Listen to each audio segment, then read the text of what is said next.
नमस्कार, आप देख रहे हैं न्यूज़ टाइम जे&के। और जिस तरह से आपको पता है कि चुनावों का बिगुल जो है वो बज चुका है जम्मू कश्मीर में, और 10 साल के बाद जो है वो चुनाव होने जा रहे हैं। और डीपीए की तरफ से जो है एक जिस तरह से गौरी शंकर जी ने ज्वाइन किया था कुछ देर पहले, उन्होंने अपने रिजाइन दिया मास्टर पद से, और लोगों की सेवा में जिस तरह से वो पहले भी माँ चंडी वेलफेयर ट्रस्ट की ओर से वो लगातार सेवा करते जा रहे थे, और एक बार फिर जो है उन्होंने जैसे लोगों ने उन्हें कहा कि आप इलेक्शन में उतरिए और हम आपको जो है पूरा सहयोग देंगे, तो उसी पर आपको बता दें कि मास्टर गौरी शंकर जी की थोड़े समय आपको पीछे लेके जाऊं तो उन्होंने जिस तरह से मास्टर पद से इस्तीफा देने के बाद डीपीएपी की पार्टी ज्वाइन की। जम्मू में आपको हमने विजुअल दिखाए थे कि वहां पे कितने लोग उनके साथ उमड़े थे। और अब आपको बता दूं, पिछले कल रात को जो है डीपीएपी की तरफ से लिस्ट जारी कर दी है, जिसमें मास्टर गौरी शंकर जी को जो है वो जो इलेक्शन कॉन्स्टिट्यूंसी के लिए एज ए कैंडिडेट बनी कॉन्स्टिट्यूंसी से उतारा गया है। हमारे साथ मास्टर गौरी शंकर जी मौजूद हैं, इनसे जानने की कोशिश करेंगे कितनी खुशी है और कितना प्यार जो है लोगों की तरफ से इन्हें मिल रहा है। सर, स्वागत है न्यूज़ टाइम जे&के में आपका। धन्यवाद, थैंक्स अ लॉट। सर, सबसे पहले सवाल ये है कि आपको एक बार फिर जो है पहली बार जो है आपको डीपीएपी की तरफ से जो है आपने दामन थामा, आज आपको एज ए कैंडिडेट दिया गया। कई लोगों का नाम जो है वो लिस्ट में था, लेकिन आपने जो मेहनत की, लगातार मेहनत की, वो आजाद साहब ने देखी, आपको टिकट दी गई। सर, कितनी खुशी है? देखिए, इसके लिए तो बहुत खुशकिस्मत समझता हूँ अपने आप को, और आज़ाद साहब का, मलिक साहब का और बाकी सभी साथियों का जिन्होंने उस मुहिम में मेरा साथ दिया, उनका बहुत बहुत धन्यवाद करता हूँ, शुक्रिया अदा करता हूँ जी। जैसा कि आपने कहा कि इस प्रोसेस में, असम्बली कॉन्स्टिट्यूंसी में अगर आने से पहले मैंडेट की बात रही, तो मैंडेट में सबसे पहले इम्पॉर्टेंट चीज़ ये समझता हूँ कि जनता का प्यार जो है वो मिलना काफ़ी ज़रूरी होता है। और बहुत ज़्यादा जनता का प्यार जो है वो पिछले 4 महीने से हमें इतना प्यार लोगों का मिल रहा है कि ना कोई थकावट होती है और ना आराम करने का मन करता है। बस लोगों के पास ही रहें, लोगों की बातों को सुनें, उनके दुख सुख के साथ घुल मिल जाएं। इसी प्रोग्राम के तहत हम लगातार चल रहे हैं और लोगों तक पहुंचने का प्रयास कर रहे हैं। सर, पिछले दिनों आज़ाद साहब की तबीयत खराब हो गई थी, तो संशय कई लोगों में डाउट्स भी चल रहे थे कि आज़ाद साहब ने जो लिस्ट कईयों को बोला कि मैं शायद ठीक नहीं हूँ, तो क्या कुछ डर था? देखिए, ऐसा कुछ नहीं था। मुझे तो ऐसी कोई प्रॉब्लम नहीं थी। आज़ाद साहब के उसके हेल्थ के प्रति चिंतित जरूर थे, उसके लिए दुआएं सब लोगों ने की हैं, उनके वेल विशर्स ने, और उनकी दुआओं का रिजल्ट है कि वो बिल्कुल से ठीक हो चुके हैं।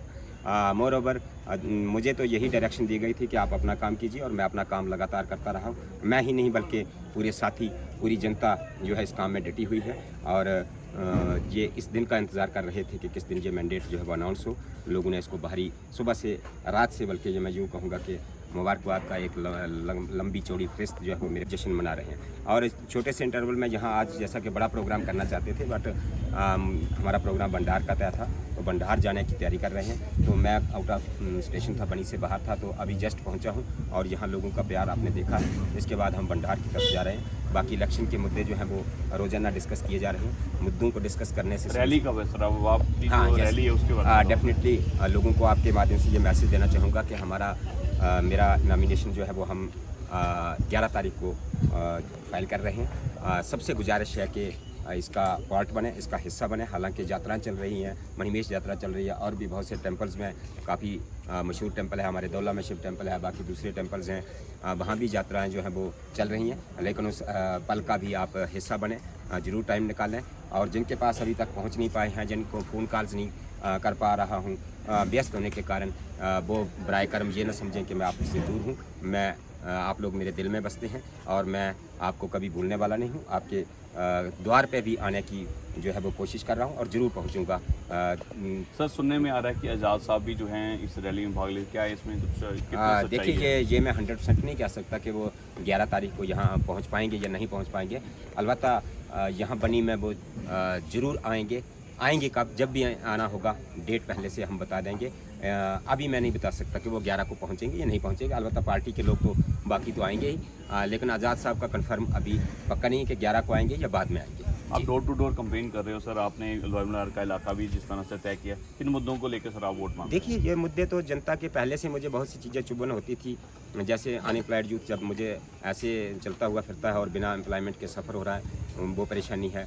रोड का इश्यूज़ हैं, कई जगह कनेक्टिविटी नहीं है, कई जगह रोड हैं तो वहाँ ज़मीन में पानी लगाया हुआ है, वहाँ लोगों की ज़मीनों में वो जो है उसको बुरी तरह से ज़मीनें ख़त्म हो रही हैं, लैंड कंपनसेशन नहीं है, स्कूल में एजुकेशन फैसिलिटी नहीं है, हॉस्पिटल में डॉक्टर्स नहीं है, बनी में ही देखिए, बाकी दूसरी जगहों पे देखिए डेथ हो रही, मौत हो रही है। और अभी ढग्गर के पीछे एक सरौला में लेडी की डेथ हो गई, एक लोहाई मलार साइड गया था, वहाँ ही वही डिलीवरी केस, आफ्टर डिलीवरी बच्ची की डेथ हो गई, छोटे छोटे बच्चे रह गए। तो हेल्थ सेक्टर जो है इस पर भी काफ़ी जाने की ज़रूरत है।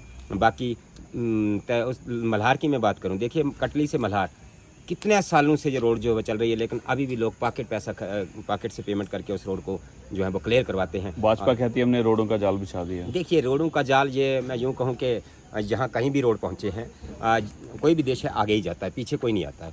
और अब हम कहें कि यहाँ जी जो हमारे थोड़े बहुत रोड बन गए हैं, इसी के नाम पे हम चलते रहें। क्या मलिक साहब ने रोड नहीं बनाया? तो जो भी लीडर्स रहे हैं, मैं पार्टिकुलरली किसी एक लीडर को बुरा कहूं या अच्छा कहूं, ये नहीं है। लीडर्स से मेरी गुजारिश ये रहेगी, जो भी इस वक्त इलेक्शन प्रोसेस में कूद चुके हैं, उनसे मेरी गुजारिश है कि काम करें ना, अपना काम करें। आशीर्वाद देना जनता की ड्यूटी है। ये आप जो जज बन जाते हैं, किसी को बेईमान बना देते हैं, किसी को ईमानदार बना देते हैं, किसी के गांव में जाके झूठा हल्ला गुल्ला करना, कुछ चंद लोगों को खरीद करके, उससे फैसला होने वाला नहीं है। इसका फैसला जनता ने करना है। जनता ने ईमानदारी का सर्टिफिकेट किसको देना है, जनता ने किससे सेवा लेनी है, जनता जज है इसमें। कि लीडर्स जो जज बन जाएं, ये अच्छा नहीं है। बाकी बहुत अच्छा काम किया हुआ है। बहुत से जो हमारे पुराने मलिक साहब हैं, जनाब अपने प्रेम सागर जी हैं, मैं उनके जब वो सियासत में थे तो मैं छोटा था, अब उनके बारे में मैं टिप्पणियाँ करूं तो मुझे नहीं लगता अच्छा होगा। ये लोग जो बातें करते हैं, जब हम जाते हैं तो उधर बांजल बटवाल साइड, उधर मलिक साहब की या लोहाई मलार साइड आगे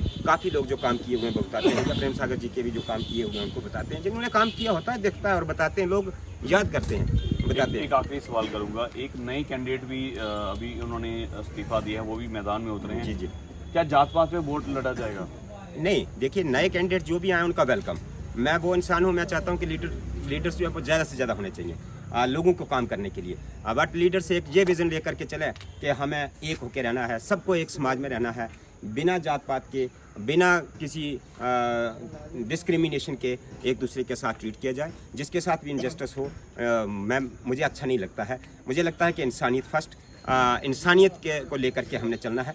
और अगर हम किसी को भटका करके, किसी मज़हब के नाम पे या जाति के नाम पे भटका के वोट हासिल करें, इट मीन्स हम अपने समाज में जहर जो है वो पैदा कर रहे हैं, जिससे कोई फ़ायदा नहीं होगा, जिससे लॉस ही होगा और पूरे समाज को, हमारे आने वाली नस्लों को जो है इसका लॉस होता है। नए कैंडिडेट जो भी आएँ उनका स्वागत है, वेलकम है, आना चाहिए और अपने पब्लिक के लिए सबको काम करना चाहिए। सबका धन्यवाद, बहुत बहुत शुक्रिया हमसे बात करने के लिए। तो ये थे डीपीपी के कैंडिडेट गौरीशंकर। अपडेट जो है बनी न्यूज़ टाइम JNK देता रहेगा और हम पूरी कवरेज जो है इलेक्शन में आपके साथ साझा करते रहेंगे। बाकी बने रहिए आप न्यूज़ टाइम JNK के साथ, हमें दीजिए।